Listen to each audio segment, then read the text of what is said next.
Welcome to Trashmagination, a podcast about reimagining trash. I'm Carla Brown.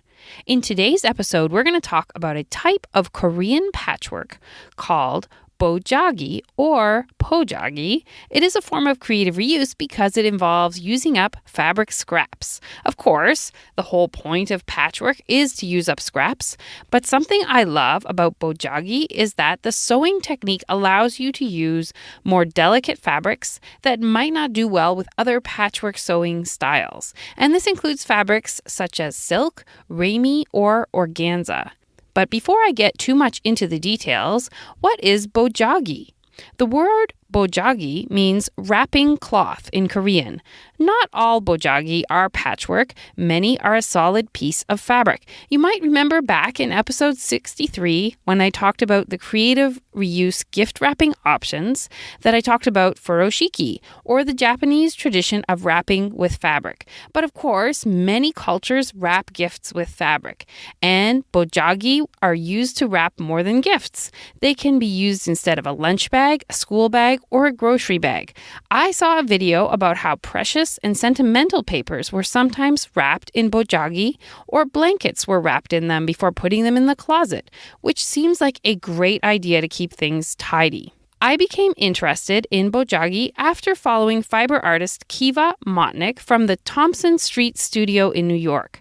I love all her quilts, but I was particularly drawn to the ones that she would display in a window or outside, and the sunlight would shine through them. And I could see that they were made from very delicate fabrics and that the seams were finished in a way that it looked beautiful on both sides, even when it was clearly one layer of fabric. Now, most quilts, and all the quilts I've ever made before this, are made like a sandwich, with a top piece, a middle piece that provides warmth called batting, and then a backing piece. Quilting is the act of connecting these three layers with stitches.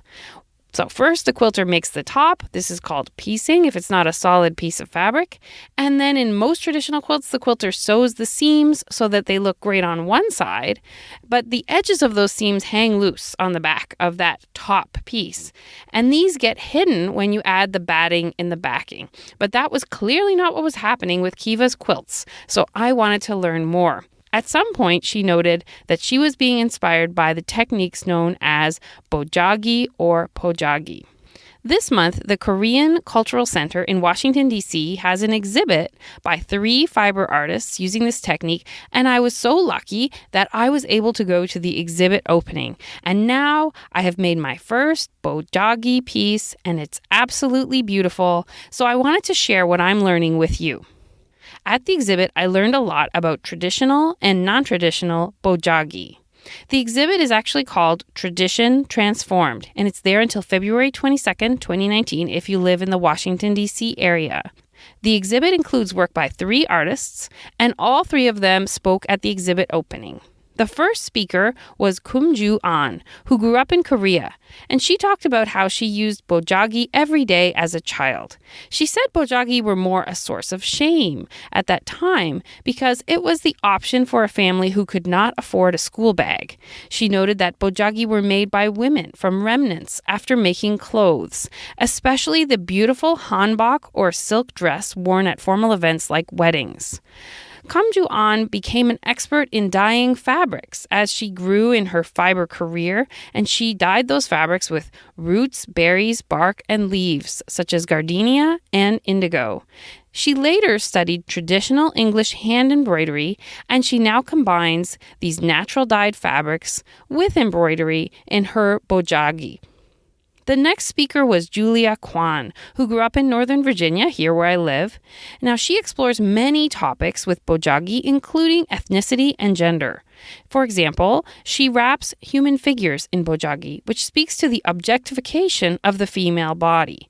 She sometimes uses fabrics from Korea, but then combines them with fabrics that are not from Korea, and that speaks to how Korean culture is sometimes presented as exotic. She made Bojagi in red and blue to talk about the political divides in the United States. She incorporates safety pins in her work as a symbol of being an ally to those who are being attacked. I'll share a video interview with Julia in the show notes, and she has quite a few exhibits coming up in the Washington, D.C. area in 2019, so I will also link to her exhibit calendar. The final speaker was Wanju Seo. She talked about how she likes to paint with fabric by overlapping two differently colored pieces of fabric to make new colors. She also makes wearable Bojagi. She showed a video showing how she made and installed an enormous piece at Stony Brook University in New York. The piece was called White Wonderland, and it was inspired by her childhood memories of seeing how sunlight changes the appearance of snow. I'll share that video in the show notes. It shows in 4 minutes how she takes small pieces of fabric and makes them into a piece that is 26 by 32 feet wide. I took many photos of the Bojagi in the exhibit, so check out the show notes. One of my favorite aspects of many pieces at the exhibit was that they were done in monochromatic palettes, meaning that they were made with only white, beige, or black fabrics. But the fabrics were often not the same weave. They might have more shine or pattern. And this subtle changes in the fabric I just really loved, and you have to see the detail when you look closely. So that exhibit was more than enough to get me inspired to make my first Bojagi piece. I was attracted to this style of patchwork because people give me fabric scraps that are all different types of fabrics, and most are not fabrics traditionally used in quilting. So I was very keen to find a way to reuse these fabrics into something beautiful and useful. The tutorial I watched was by Vivica Hansen de Negri, and it's less than 5 minutes long, so you can check that out in the show notes. For those who do garment sewing, this method of making a seam that looks great on both sides of the final product is called a French seam. In Vivica's tutorial, she shows how to make Bojagi with a sewing machine.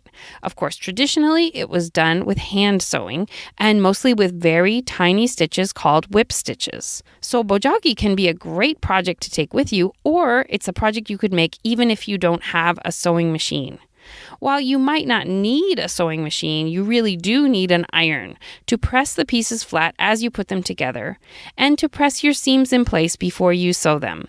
Of course, I watched videos where fiber artists were holding the seams in position with their hands while they were sewing, but I found it was much easier if you could iron the seams down before sewing.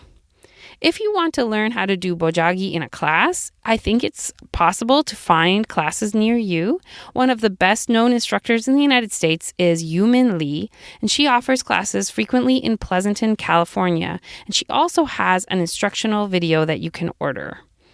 Although I love hand sewing, I sewed my first piece of Bojagi with my sewing machine because I wanted to complete the project in order to do this podcast before the exhibit is over. The Bojagi I made is 16 inches by 12 inches, or 40 by 30 centimeters. I made it from silky pink fabrics that used to be upholstery samples. They were likely used for curtains, and they were all rather small, but they came with a similar color palette and they look lovely together. I absolutely love this piece, especially how it looks in the sunlight or when I lay it on a table. It looks delicate, but it is very strong. It is really fun to photograph displayed in a window because the seams look like the lines in stained glass. Thank you for listening. I would love to hear what you think about Bojagi and the creative reuse of delicate fabrics. You can always reach me at trashmagination@gmail.com. Until next time, may you see trash as a source of art in your life.